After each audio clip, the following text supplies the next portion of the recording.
नमस्कार. तर आज आपण पाहूयात कला शरीर. व्याख्या. धात्वाशयांतर मर्यादा. सुश्रुत शरीर स्थान 4. श्लोक नंबर 5. धातू आणि आशय यांच्यामध्ये पातळ कागदाप्रमाणे असणारी जी रचना असते त्याला कला म्हणतात. शरीराच्या बाह्य भागावर जसे त्वचेचे आवरण असते तसेच शरीराच्या अंतर्भागात असलेल्या विविध धातूंवर म्हणजेच अवयव, आशय, कोष्टांग, सिरा, धमनी, पेशी यांवर असणाऱ्या पातळ श्वेत वर्णाची कागदाप्रमाणे दिसणारी व मजबूत आवरण म्हणजेच काय तर कला होय. कला खल्वपी सप्तध संभवंती धात्वांशयांतर मर्यादा. सुश्रुत शरीरस्थान 4 अध्याय 5 श्लोक. कला म्हणजे शरीरस्थ धातू व आशय यांमध्ये पृथकत्व किंवा विभिन्नता निर्माण करणारा शरीरस्थ उपांग होय.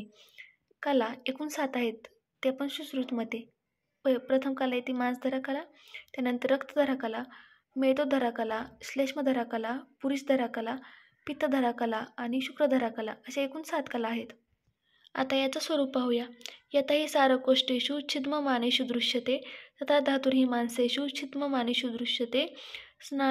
स्नायुभिश्च प्रतिपच्छमानं संतताश्च जराः श्लेष्मनो वेष्टितांश्चानि कलाभागस्तु तान विदुः. सुश्रुत शरीरस्थान 4 श्लोक. काष्टांचा सारभाग प्रमाणे म्हणजेच कोष्टाच्या वरील आवरण काढल्यानंतर ज्याप्रमाणे काष्टाचे सार भाग दिसते त्याप्रमाणे मांस आदी आवश्यक पदार्थांचे आवरण काढल्यावर धातू दिसतात. कलारूप जे आवरण आहे ते स्नायूपासून जरायू सदृश्य जालने किंवा श्लेष्माने निमित्त आहेत. म्हणजेच स्नायू, जरायू व श्लेष्मा हे कलेचे उपादानकारक आहेत. काही कला श्लेष्माने, काही स्नायूने तर काही जरायूने किंवा काही त्यांच्या मिश्रणाने निर्मित असतात. आधुनिक पाश्चात्य परिभाषानुसार स्नायू प्रतिच्छन्न ला फायब्रस, जरायू संतत ला सिरस व श्लेष्माने वेष्टित आहे त्यास म्युकस म्हणतात. मांसधरा कला पाहूयात. तासां प्रथमा मांसधरा नामं यस्या मांसगतानां सिरा स्नायू धमनी स्रोतसां प्रताना भवन्ति. सर्व कलांमध्ये प्रथम मांसधरा नामक कला आहे. या मांसधराच्या कलेच्या मांसामध्ये सिरा, स्नायू, धमनी, स्रोतसांची शाखा, प्रशाखा असतात. प्रयुक्त जालामध्ये स्थित कमलांत चे तनू भूमीमध्ये ज्याप्रमाणे चारही दिशांना पसरतात त्याप्रमाणे मांसधरा कलेचा आधार घेऊन मांसामध्ये सिरादी पसरतात. द्वितीय रक्तधरा कला. द्वितीया रक्तधरा मांसाभ्यन्तरस्थस्य शोणितविशेषतस्य सिरासु यकृत प्लीहांश्च भवन्ति. दुसरी रक्तधरा नामक कला आहे. ती मांसाच्या आतील बाजूस असते, ज्यात प्रामुख्याने सिरांमध्ये यकृत व प्लीहामध्ये रक्त असते. ज्याप्रमाणे क्षीरी वृक्षावर आघात केल्यावर त्यातून क्षीर म्हणजेच रस निघतो, त्याप्रमाणे मांसावर आघात झाल्यास त्यातून लगेच रक्त बाहेर पडते, म्हणजेच मांसक्षय पश्चात रक्तस्राव होतो. तृतीय क्रमांकाची मेदोधरा कला. तृतीया मेदोधरा नाम मेदो हि सर्व भूतानां उदस्थं अन्वस्तिषु च महस्तु च मज्जा च भवन्ति. तृतीय मेदोधरा नामक कला आहे. मेद सर्व प्राण्यांच्या उदरामध्ये व अणुअस्थींमध्ये असते व अणुअस्थींमध्ये असणारे मेदांस सरक्त मेद असे म्हणतात. विशेष करून मोठ्या किंवा स्थूल अस्थींच्या मध्ये आश्रय करणारी मज्जा असते. शुद्ध मांसाच्या स्नेहास वसा म्हणतात. चतुर्थ श्लेष्मधरा कला. चतुर्थी श्लेष्मधरा नाम सर्व संधीषु प्राणभृतां भवन्ति. 4थ्या नंबरची कला आहे ती श्लेष्मधरा नामक कला आहे व ती सर्व चलसंधींच्या ठिकाणी असते.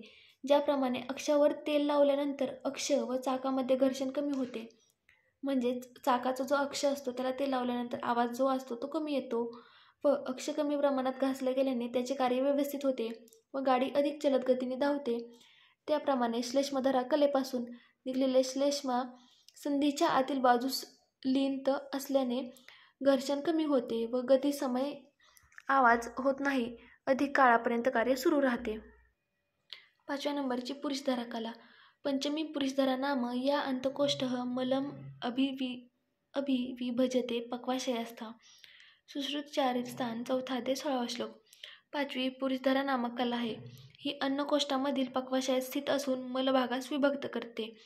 यकृत व कोष्ठस्थ अवयवांच्या समीपवर्ती अन्नांमध्ये स्थित असलेले व मलधरा कला ही उंडुकास्थित मलास जलापासून विभक्त करते.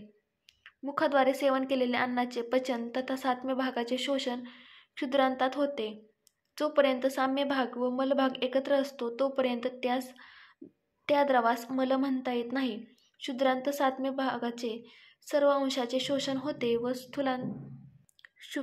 क्षुद्रांत सातमे भागाच्या सर्व अंशाचे शोषण होते व स्थूलांतरात केवळ मल व जल हे दोनच भाग येतात व अशा अवस्थांमध्ये स्थूलांतचे कार्य केवळ मलास्थित जलाचे शोषण करणे हे आहे. जर स्थूलांत्र प्रारंभापासून जर गुदापर्यंत मल उचित समयापर्यंत पोहोचला तर 80% जलाचे शोषण होते. जर मलावरोधामुळे मल अधिक काळापर्यंत आंतरात राहिल्यास अधिक जलाचे शोषण होऊन मलवृक्ष होतो व ग्रथित होतो.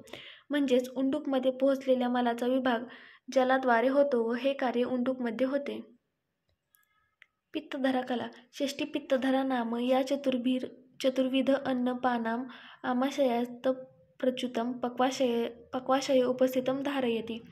6वी पित्तधरा नामक कला आहे जी आमाशयापासून पक्वाशयापर्यंत असते व ती चारही प्रकारचे अन्नाचे धारण करते.